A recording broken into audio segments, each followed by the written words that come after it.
When I think back to all of the classic LucasArts Star Wars games I played over the years, I'll admit that I'm hit by a certain sense of nostalgia. While there have been many high points that I still hold on to this day, going back through many of them in this generation has reminded me that they couldn't all be bangers. While, in theory, taking on all comers as the bounty hunter Jango Fett should be thrilling, when you're making a full game focused on that, it feels like a more challenging hill to climb. In terms of what works, I'll first say that rather than being a Force and lightsaber-wielding Jedi, there's initially some fun to be had as a rootin', tootin', blaster-shootin' bounty hunter. The action tends to be quick, pretty intense, and allows you to go into just about any situation with your blasters blazing, picking off enemies while jumping and rolling around. In general, the controls for this help quite a bit, feeling responsive, mostly intuitive, and almost always devastatingly effective when you use the lock-on feature. While you could try to do it more manually, the pacing and your need to be evasive would likely make that a rough option to go for, as trying to get your aim on quickly and effectively is far more challenging.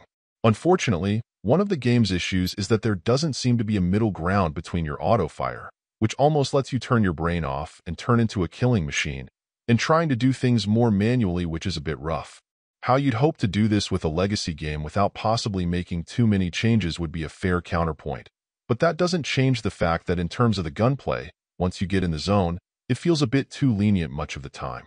Outside of that, I'd say anyone familiar with the era the game came from, and of other LucasArts contemporaries, will likely have a general idea of what's in store. On the whole, they were good at taking you through different areas and running into a variety of Star Wars characters. But the flow of action and the level designs were absolutely hit or miss quite often.